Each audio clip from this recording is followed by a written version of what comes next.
வங்கக்கடலில் நிலவிய ஆழ்ந்த காற்றழுத்த தாழ்வு மண்டலம் புயலாக வலுப்பெற்றது.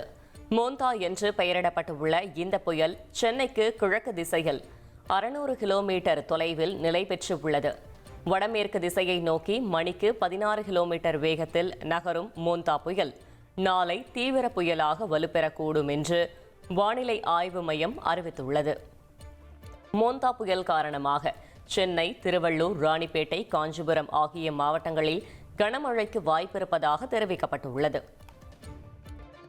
கபடியில் தங்கம் வென்ற இந்திய அணியில் இடம்பெற்றிருந்த கண்ணகி நகர் கார்த்திகா மற்றும் திருவாரூரைச் சேர்ந்த அபினேஷ் மோகன்தாஸ் ஆகியோருக்கு தமிழ்நாடு அரசு சார்பில் தலா 25 லட்சம் ரூபாய் ஊக்கத்தொகை வழங்கப்பட்டது.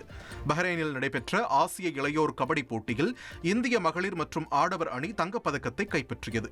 குறிப்பாக இந்திய மகளிர் அணி தங்கம் வெல்வதற்கு மிக முக்கிய பங்காற்றியதோடு அபார ஆட்டத்தையும் வெளிப்படுத்திய அணியின் துணை கேப்டன் சென்னை கண்ணகி நகர் கார்த்திகாவுக்கு பாராட்டுகள் குவிந்து வருகின்றன. இந்த வெற்றியின் மூலம் கண்ணகி நகர் பகுதியின் முகத்தையே மாற்றியிருக்கிறார் கார்த்திகா. சமீபத்தில் கபடியை மையப்படுத்தி வெளியான பைசன் மற்றும் மெட்ராஸ் படத்தின் காட்சிகள் மற்றும் பாடல்களுடன் கண்ணகி நகர் கார்த்திகாவுக்கு இணையவாசிகள் வாழ்த்து தெரிவித்து வருகின்றனர். இனி செல்லும் இடமெல்லாம் செய்தி. தந்தை டிவியின் வாட்ஸ்அப் சேனலை ஃபாலோ பண்ணினா செல்ல இருக்கும் இடமெல்லாம் செய்தி. இதோ QR கோட் இப்பவே ஸ்கேன் பண்ணுங்க, ஃபாலோ பண்ணுங்க.